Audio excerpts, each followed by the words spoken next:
everyone. It's November 20th, 2017, and I'm working on my layout. Thank you for joining me as we start this process as I build my layout in my basement of my home. It's a HO scale layout.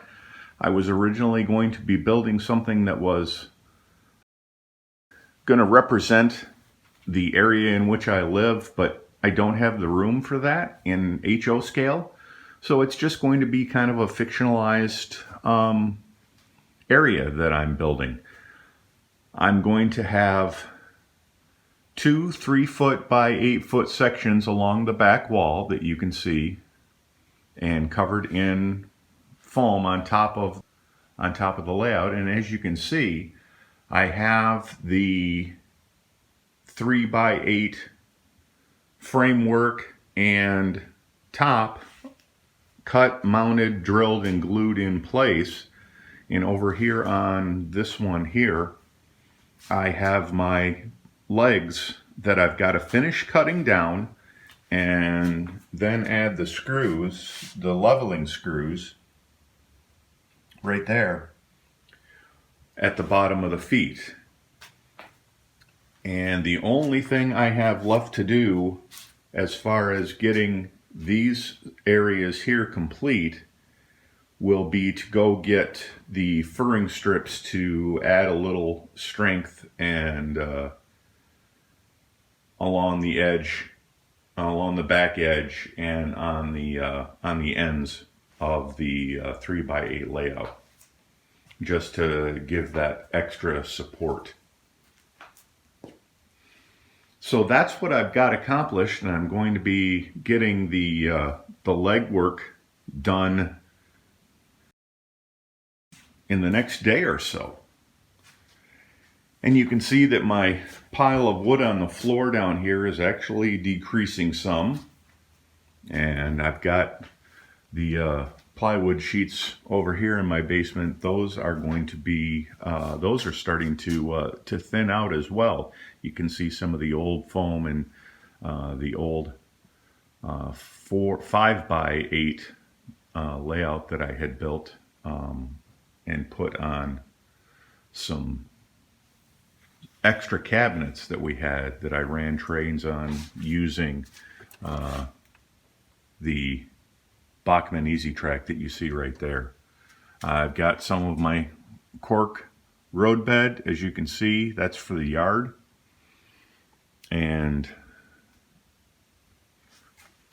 over there, I'll walk over this way so you can see it a little bit better, is some of the track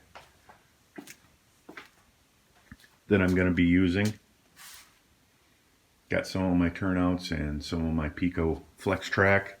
And over here is the remainder of my strips of the, I'll try and get out of the light here, of the cork road bed for my layout. Here's the foam insulation that I'm going to be using on all of the pieces. What is next to do is build 4 by 8 that are going to come out here to about where that blue line is on the blue taped line on the floor. And it's going to be basically like a modified U or a C shape, depending on how you want to look at it.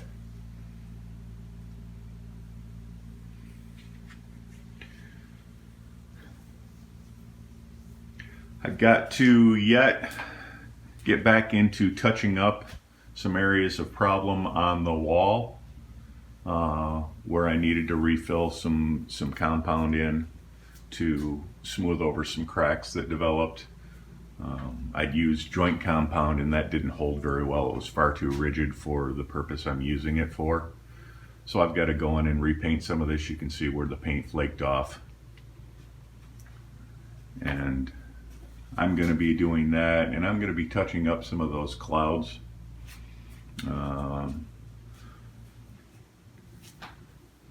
The layout is going to be approximately 42 inches high, which is going to put it just under my outlets here. This one is higher than on the wall than this one is over here. So I'm going to have to do some manufacturing of a way to cover those up while still giving me access to those. I originally thought that maybe I was going to go over the top of those, but that was going to be 49 inches, which is going to be a little bit too high. So that's where I'm at as we are making our way through November. I've gotten a lot of work done.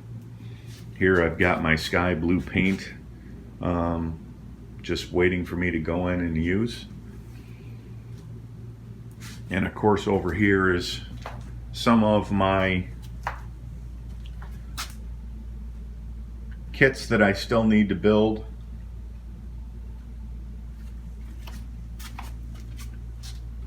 My compressor for my airbrush.